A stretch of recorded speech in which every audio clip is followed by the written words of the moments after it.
और अब बात करते हैं बागेश्वर धाम के पीठाधीश धीरेन्द्र शास्त्री की, जिन्होंने यहाँ पर एक नई मुहिम छेड़ी है और ये मुहिम है हिंदुओं की एकता को लेकर के।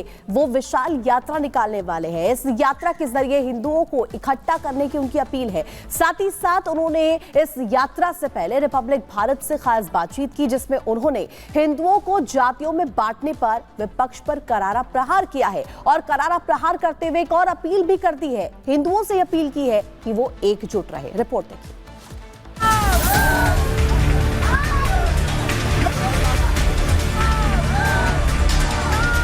कथावाचक और बागेश्वर धाम के पीठाधीश धीरेन्द्र शास्त्री शनिवार को असम के कामाख्या पहुंचे, जहां उन्होंने देवी के दर्शन किए। सुबह ही वो अपने काफिले के साथ मंदिर पहुंचे, पहले स्नान किया और फिर कामाख्या देवी के दर्शन किए। बागेश्वर बाबा को अपने साथ पाकर उनके भक्त बेहद उत्साहित दिखे। कामाख्या धाम में मौजूद लोगों ने बागेश्वर बाबा की जय के नारों के साथ उनका स्वागत किया। इसके बाद उन्होंने रिपब्लिक भारत से खास बातचीत की।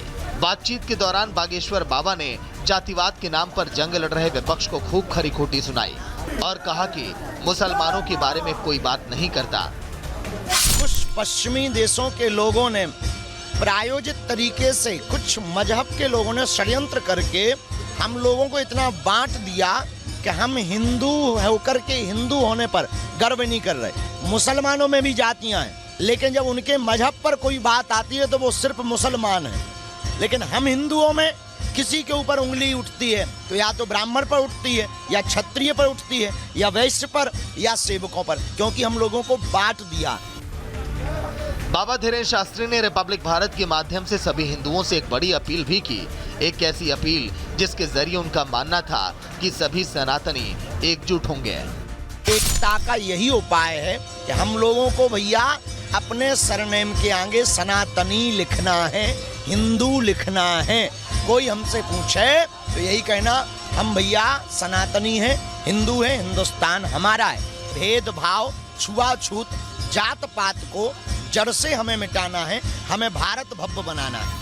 मंदिर के बाहर बाबा धीरेन्द्र शास्त्री ने मीडिया से भी बात की और दोहराया कि बटेंगे तो कटेंगे। सनातन धर्म के बच्चे पढ़ नहीं रहे, शिक्षा की कमी है। मुसलमान को कुरान का ज्ञान है, ईसाइयों को बाइबल का ज्ञान है, लेकिन हिंदुओं को ना गीता का ज्ञान है, ना रामायण का ज्ञान है। ये देश का दुर्भाग्य है। इसलिए वो अपनी बातें रखते हैं तो हमारे यहाँ के बच्चे ब्रेन वॉश हो जाते और वो कन्वर्जन की तरफ बढ़ जाते हैं। हम लोग जात पात में ऊंच नीच, भेदभाव, छुआछूत में बट रहे हैं। इसलिए हमने प्रण लिया कि अब हम पद यात्रा करके जात पात से ऊपर उठाकर हम सनातनी हैं, हिंदू हैं, हिंदुस्तान हमारा है। तीसरी बात, सबसे बड़ी दिक्कत इस देश में ये हो गई है, फूट डालो राज करो। इसलिए अब हम ये नहीं होने देंगे और सनातन के लिए जो भी कमेंटबाजी करते हैं उनको छोड़ा नहीं जाएगा। अगर आप छेड़ोगे तो हम छोड़ेंगे नहीं। हिंदुत्व और हिंदू एकता पर बागेश्वर धाम के पीठाधीश्वर धीरेन्द्र शास्त्री ने एक बार फिर से हुंकार भरी है और अब तो वो हिंदुओं को एकजुट करने के लिए पद यात्रा निकालने की भी तैयारी कर रहे हैं। Bureau report, Republic Bharat. और चलिए अब बात कर लेते हैं पप्पू यादव को लेकर के। पूर्णिया से निर्दलीय सांसद पप्पू यादव को जान से मारने की धमकी देने वाला जो आरोपी है उसे गिरफ्तार कर लिया गया है। दिल्ली से गिरफ्तारी हुई है। इसके अलावा आपको बता दें, वो खुद को लॉरेंस बिश्नोई गिरोह का सदस्य बता रहा है। सागर, बिल्कुल कथित बाहुबली निर्दलीय सांसद पप्पू यादव, जिन्होंने कुछ दिन पहले लॉरेंस बिश्नोई को चुनौती दी थी, लेकिन उसके बाद जब एक उनके पास फोन कॉल आई और उसने आपको लॉरेंस का सदस्य बताया।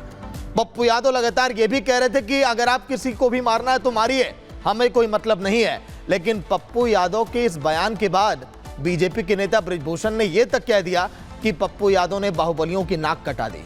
इस पर जमकर सियासत इस समय जारी है, लेकिन जो आरोपी था वो अब सलाखों के पीछे भी है। रिपोर्ट आप देखिए।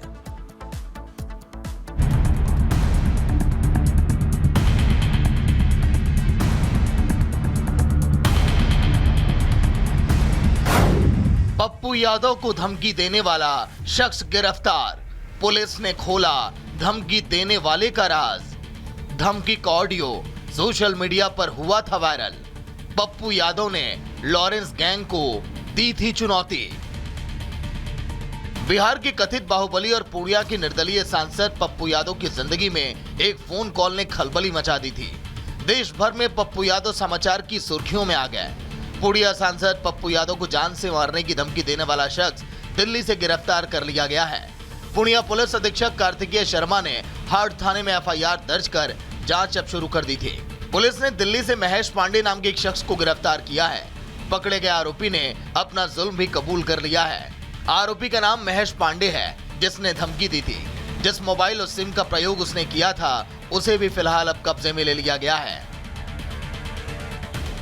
ये दिल्ली के रहने वाले महेश पांडे, पिता कृष्ण कुमार पांडे, सेक्टर 4 नई दिल्ली के रहने वाले हैं। ये पूर्व में भी दिल्ली में कई जगह काम कर चुके हैं और कई माननीय लोगों से भी इनके साथ संबंध रहे हैं। इनके कईयों के लिए काम भी किए हैं। साथ ही एम्स और सेना के कैंटीन में भी ये काम कर चुके हैं, जो इनके द्वारा बताया गया है। प्रारंभिक जांच में अभी यही आया है और उस व्यक्ति को गिरफ्तार कर लिया गया है। इनके द्वारा जो अभी तक आया है उसमें गैंग का कहीं से कोई नहीं आया है। वहीं इससे पहले तो सांसद महोदय ने ये तक कह दिया था कि लॉरेंस चाहे सलमान खान को मारे या फिर किसी और को, उन्हें कुछ भी लेना देना नहीं है। वे जब आना चाहे आ जाए और उन्हें मार कर चला जाए। वे डरने वालों में नहीं है। पप्पू यादव ने कहा कि लॉरेंस बिश्नोई जिसको जिसे मारना है मारिए, मुझे कोई मतलब नहीं है, मेरा कोई लेना देना नहीं है। सलमान को या फिर किसी और को मारिए, हमें क्या लेना देना। सलमान को बचाना है या नहीं, ये सरकार का दायित्व है। हमारी हिफाजत की चिंता आप लोग मत करिए। सुनिए आप भी पप्पू यादव का एक दिन पहले बयान क्या था।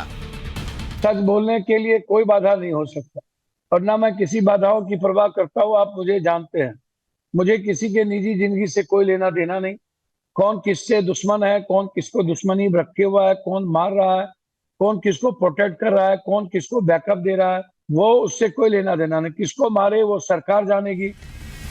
आपको बता दें कि कुछ दिन पहले पप्पू यादव ने लॉरेंस गैंग के द्वारा सलमान खान को मिल रही धमकी को लेकर पोस्ट किया था। पोस्ट में उन्होंने लॉरेंस गैंग को चुनौती देते हुए उसके नेटवर्क को 24 घंटे में खत्म करने की बात कही थी। इसके कुछ ही दिन के बाद पप्पू यादव को एक कथित कॉल आई थी, जिसे उन्होंने खुद साझा किया था। इसमें लॉरेंस के कथित गुर्गों ने पप्पू यादव को कर्म से लेकर कांड तक करने की धमकी दे डाली। इस धमकी के बाद उन्होंने खुद के लिए केंद्र से सुरक्षा बढ़ाने की मांग की थी। पप्पू यादव की फिलहाल वाई शेडी की सुरक्षा है, लेकिन अब वो जेड शेडी की सिक्योरिटी चाहते हैं। Bureau report, Republic Bharat. वहीं झारखंड विधानसभा का सियासी रण इस समय पूरी तरह से सज चुका है। दिग्गज नेताओं ने अपनी पार्टी की जीत के लिए प्रण लेना शुरू कर दिया है। 81 विधानसभा सीटों वाले झारखंड में इस बार 2 दिग्गज पार्टियां, एक तरफ एनडीए तो एक तरफ इंडिया अलायंस। मुकाबला बड़ा रोचक है।